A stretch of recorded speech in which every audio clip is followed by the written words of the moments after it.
नमस्कार, मैं प्रवीण मिश्रा और आप देख रहे हैं RATV। तो शुरुआत करते हैं आज की पहली खबर से। राज्य में 33% महिला पुलिस नहीं तो फंड नहीं देगी केंद्र सरकार। केंद्र सरकार ने देश के सभी राज्य सरकारों को यह निर्देश जारी किया है कि वो महिला पुलिस की भागीदारी को 33% बढ़ाकर करें, अन्यथा केंद्र सरकार द्वारा दिया जाने वाला सालाना 26,000 करोड़ का मॉडर्नाइजेशन फंड रोक दिया जाएगा।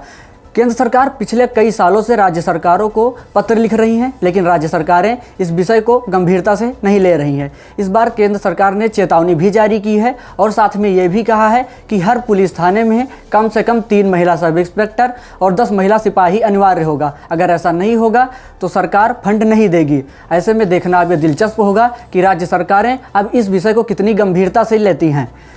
चलिए हम चलते हैं अपनी दूसरी खबर की ओर, जहाँ पर योगी आदित्यनाथ गोरखपुर के 3 दिवसीय दौरे पर हैं। इस पूरी खबर की जानकारी के लिए चलते हैं अपने संवाददाता हर्षपाल के पास। मुख्यमंत्री योगी आदित्यनाथ अपने गोरखपुर के 3 दिवसीय दौरे पर हैं। कल उन्होंने गोरखनाथ मंदिर पर हुए आतंकी हमले के बाद बढ़ाई गई सुरक्षा का जायजा लिया। आज वो MLC चुनाव के लिए मतदान करेंगे। धन्यवाद हर्षपाल। लगातार बढ़ती गर्मी को देखते हुए उत्तर प्रदेश सरकार ने कुछ अहम फैसले लिए हैं। इस खबर की पूरी जानकारी के लिए चलते हैं हम अपनी संवाददाता हर्षित कौर के पास। धन्यवाद प्रवीण। इस बढ़ती हुई गर्मी को देखते हुए यूपी सरकार द्वारा एक नया फैसला लिया गया है, जिसमें कक्षा 1 से लेकर 8 तक की छुट्टी 12:30 तक करने का ऐलान किया गया है। पूरे 2 साल बाद कोरोना महामारी के चलते बच्चों के स्कूल दोबारा खोले गए हैं, लेकिन अभी भी उनके सर पर इस तपती गर्मी का खतरा मंडरा रहा है। सूत्रों से पता चला है कि ये गंभीरता अप्रैल से जून तक के महीने में और भी नया मोड़ लेने वाली है। वहीं मैं बताऊं कि ईस्ट वेस्ट सेंट्रल और नॉर्थ वेस्ट इंडिया के बढ़ते तापमान के कारण एक नई बीमारी सामने आ रही है, जिसे हिटमैन के नाम से भी जाना जा सकता है। हिटमैन से बचने के कुछ तरीके इस प्रकार हैं। पहला, बच्चों को पतले और हल्के कपड़े पहनाएं। दूसरा, लू के कारण लक्षण की पूरी जानकारी रखें। तीसरा, जितना हो सके 2 से 3 लीटर पानी ज़रूर पिएं ताकि आपकी बॉडी हाइड्रेटेड बनी रहे। धन्यवाद हर्षित। अब हम चलते हैं अपने अगली खबर की ओर। रूस और यूक्रेन के बीच लगातार जंग जारी है, जिसकी वजह से तीसरे विश्व युद्ध का खतरा बनता जा रहा है। इसकी पूरी जानकारी के लिए चलते हैं हम अपनी संवाददाता शिल्पी के पास। धन्यवाद प्रवीण। जैसा कि हम सब जानते हैं, रूस और यूक्रेन जैसे मैत्री देशों में लगातार 43 दिनों से जंग जारी है। इस जंग की खास वजह नाटो को साबित किया जा रहा है। नाटो अर्थात national authority of treaty organisation. साल 2022 में यूक्रेन इस संगठन से जुड़ना चाहता है, परंतु रूस उसे जुड़ने नहीं दे रहा है। इस मुद्दे की लेटेस्ट अपडेट यह है कि संयुक्त राष्ट्र मानवाधिकार परिषद से रूस को निलंबित करने के लिए अमेरिका द्वारा किए गए प्रस्ताव को पारित करने के लिए 193 संसदीय देशों में से 93 देश का पक्ष इसके हित में रहा। 58 देश रहे अनुपस्थित। धन्यवाद शिल्पी। वहीं अगर हम बात करें श्रीलंका की, तो वहां के आर्थिक हालात कुछ इस कदर बिगड़ चुके हैं कि वहां पर आपातकाल लगा दिया गया है। इस पूरी खबर को जानने के लिए हम चलते हैं अपनी संवाददाता लक्ष्मी के पास।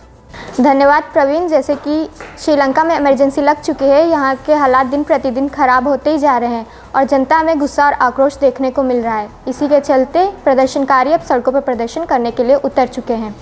600 प्रदर्शनकारियों को गिरफ्तार कर लिया गया है। तो हालात को काबू करने के लिए पुलिस ने आंसू गैस के गोले भी छोड़े। यहाँ के हालात और भी ज़्यादा गंभीर तब हो गए जब एक साथ सभी कैबिनेट मंत्रियों ने इस्तीफा देने की बात की। श्रीलंकाई राष्ट्रपति ने इस समस्या को सुलझाने के लिए विशेषज्ञों की टीम बना ली है, ताकि देश की आर्थिक स्थिति को सुधारा जा सके और विदेशी मुद्राओं का भंडार फिर से भरा जा सके। धन्यवाद लक्ष्मी। अब चलते हैं सीधा भोपाल अपनी संवाददाता सोनी श्रीवास्तव के पास, जहां पर सरकार ने भोपाल के सेंट्रल जेल में एक स्पेशल सेल बनाई है। धन्यवाद प्रवीण। भोपाल के सेंट्रल जेल में एक स्पेशल सेल बनवाई गई है। इस सेल की खासियत यह है कि ना तो कोई कैदी इसके अंदर सुरंग बना सकता है और ना ही दीवार कूदकर भागने का प्रयास कर सकता है। 2016 में इसी जेल में कुछ कैदी ने भागने का प्रयास कर चुके हैं। बस इसी घटना को देखते हुए सरकार ने यह स्पेशल सेल बनवाई है। फिलहाल इस जेल में 29 आतंकवादी बंद हैं। सरकार का दावा है कि इस सुरक्षा व्यवस्था को और भी बेहतर बनाने का प्रयास जारी रहेगा। धन्यवाद सोनी। अब आगे बढ़ते हैं। सरकार ने 5G नेटवर्क को लेकर बड़ा ऐलान किया है। इसकी पूरी जानकारी हमारे संवाददाता हर्ष वैभव दे रहे हैं। भारत में 5G नेटवर्क का इंतजार काफ़ी ज़्यादा लंबे समय से होता चला आ रहा है। भारत की सभी 5G कंपनियां अपने 5G नेटवर्क को लॉन्च करने के लिए पूरी तरीके से तैयार हैं। उन्हें केवल सरकार की अनुमति की आवश्यकता है। इसी बीच केंद्रीय संचार मंत्री का ये बयान आया है कि वे 5G नेटवर्क को लॉन्च करने के लिए पूरी तरीके से तैयार हैं और अपना कार्यक्रम निश्चित समय सीमा में ही करेंगे। धन्यवाद हर्ष वैभव। अब बात करते हैं अपने पड़ोसी मुल्क पाकिस्तान की, जहां पर सियासी संकट लगातार जारी है। इस खबर की पूरी जानकारी दे रहे हैं हमारे संवाददाता अजय। पाकिस्तान में इस समय सियासी घमासान मचा हुआ है। विशेषज्ञों का कहना है कि पाकिस्तान में गृह युद्ध जैसे हालात बन रहे हैं। वहीं पाकिस्तान का भी एक लंबा इतिहास रहा है कि कोई भी प्रधानमंत्री अपना कार्यकाल नहीं पूरा समय पर कर पाया है। वहीं पाकिस्तान के सुप्रीम कोर्ट ने इमरान खान को झटका देते हुए 9 अप्रैल को अविश्वास प्रस्ताव की वोटिंग कराने का फैसला लिया है। अब देखना यह होगा कि क्या इमरान खान अपनी सत्ता को बरकरार रख पाएंगे या उन्हें सत्ता गंवानी होगी। धन्यवाद अजय। अब बढ़ते हैं खेल जगत की ओर, जहां पर आज चेन्नई और हैदराबाद के बीच मुकाबला खेला जाएगा। तो वहीं इसी बीच एक्टर कमाल आर खान ने एक विवादित बयान दिया है। इस खबर की पूरी जानकारी के लिए चलते हैं हम अपने संवाददाता विवेक सिंह के पास। धन्यवाद प्रवीण। जैसा कि इस समय आईपीएल का दौर चल रहा है और आज आईपीएल 2022 का 17वां मैच चेन्नई और हैदराबाद के बीच मुंबई में खेला जाएगा। इसी बीच बॉलीवुड एक्टर कमाल आर खान ने, जो कि फिल्म रिव्यू और अपने उल्टे सीधे बयानों की वजह से अक्सर सुर्खियों में बने रहते हैं, उन्होंने कहा कि ऋषभ पंत भी विराट कोहली की तरह ड्रामेबाज हैं और इस खेल में ड्रामा नहीं चलता है। कमाल आर खान के इस ट्वीट को सुनकर दोनों क्रिकेटरों के फैंस भड़के और उसमें एक फैंस ने ये भी बोला कि अगर क्रिकेट में ड्रामा नहीं चलता है तो फिल्म में हर जोकर फिनिक्स नहीं होता है। धन्यवाद विवेक। आज के लिए बस इतना ही। दोबारा फिर मुलाकात होगी कुछ अन्य खबरों के